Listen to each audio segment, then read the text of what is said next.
इस पत्ते में सूरज की किरणों को सबसे ज्यादा मात्रा में सोखने की क्षमता होती है। अगर आप इसे पानी पर रखते हैं तो इसका तना हमेशा उत्तर की ओर होगा। इस पत्ते के सेवन से इंसानी गतिविधि को एक अलग स्तर तक ले जाया जा सकता है। आप देखेंगे कि यह आपको सोने नहीं देगा। इसका तना इतना संवेदनशील होता है कि यह बोध का स्रोत बन जाता है।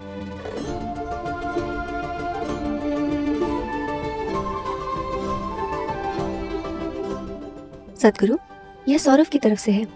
वो जानना चाहते हैं कि देवी को चढ़ाए जाने वाले पान के पत्तों का क्या महत्व है।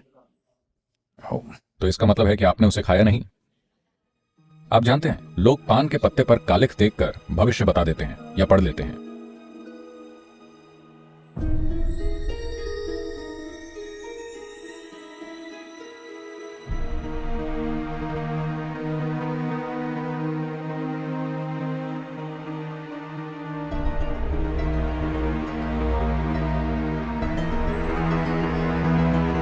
तो एक संस्कृति है जहां दिए की कालिख को पान के पत्ते पर इकट्ठा किया जाता है। हो सकता है आप में से कई लोगों को यह पता ना हो कि पान का पत्ता क्या होता है। भारत में इसका बहुत महत्व है। यह बहुत अच्छा पाचक है। यह एक शारीरिक प्रकृति का होता है। अगर आपने अपने खाने में कुछ विषैला खा लिया है तो यह उसको निष्क्रिय कर देता है। कोई भी अम्लीय जहर बेअसर हो जाता है। कोबरा का जहर भी, यह उसको कुछ हद तक निष्क्रिय कर सकता है। कुछ हद तक। ऐसा नहीं है कि यह पूरी तरह से रोक देगा, लेकिन यह कई पहलुओं को कम कर देता है। इसलिए खाने के अंत में लोग इस वेथलाई या विलेडेले या तांबुल का सेवन करते हैं।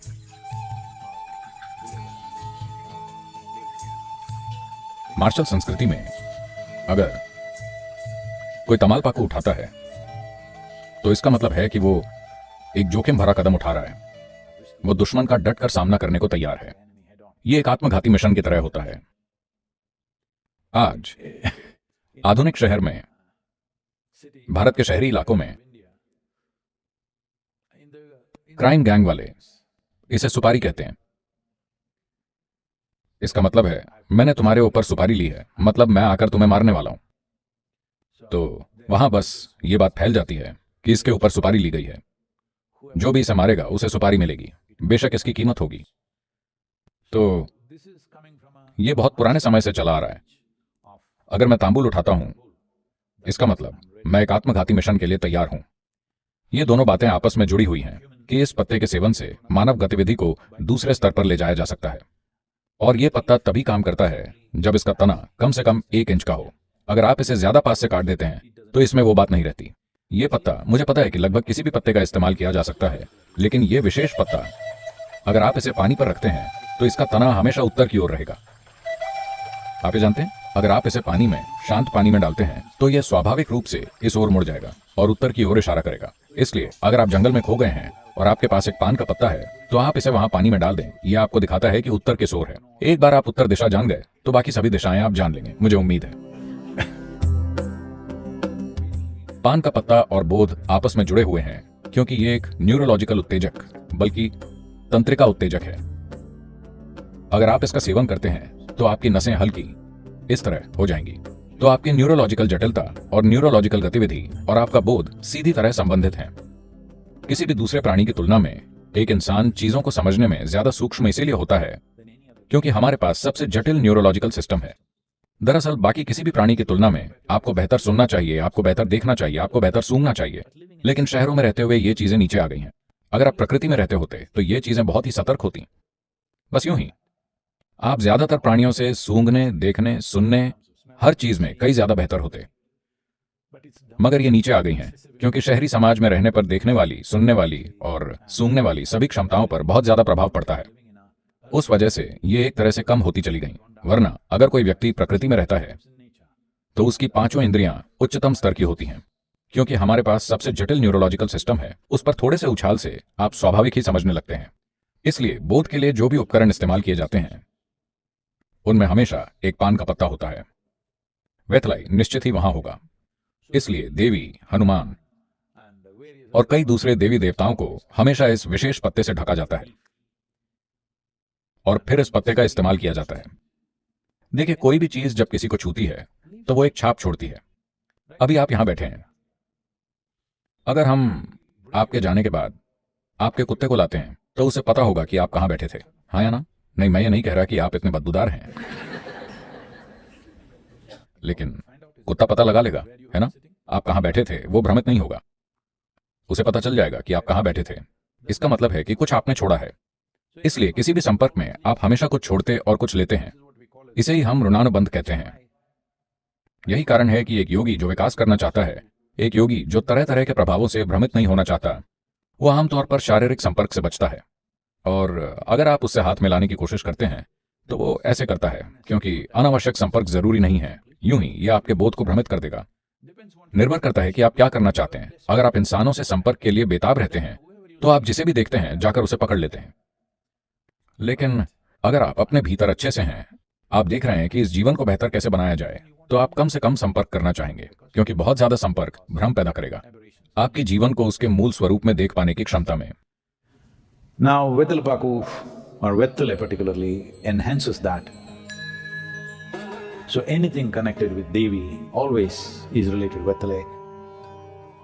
अब पान सुपारी या खासकर पान का पत्ता इसे बढ़ाता है, इसलिए देवी से जुड़ी कोई भी चीज हमेशा इससे संबंधित होती है।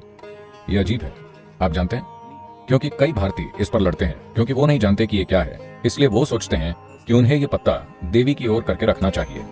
नहीं, हमेशा तना देवी की ओर रखें। ऐसा लगता है जैसे ये आपको भेंट किया गया है, लेकिन ये ऐसा ही है, ये आपके लिए है, क्योंकि पान के पत्ते का तना चीजों का बोध करने में सक्षम होता है। सुपारी यानी बीटल और इस पत्ते का इस्तेमाल एक साथ किया जाता है, इसलिए अंग्रेज इसे बीटल लीफ कहने लगे। ये बीटल लीफ नहीं, ये पान का पत्ता है, सुपारी अलग है। तो किसी भी दूसरे पत्ते की तुलना में इस पत्ते में प्रति वर्ग इंच सबसे ज्यादा मात्रा में सूरज की किरणों को सोखने की क्षमता होती है, इसलिए यह सिर्फ छाया में ही उगता है।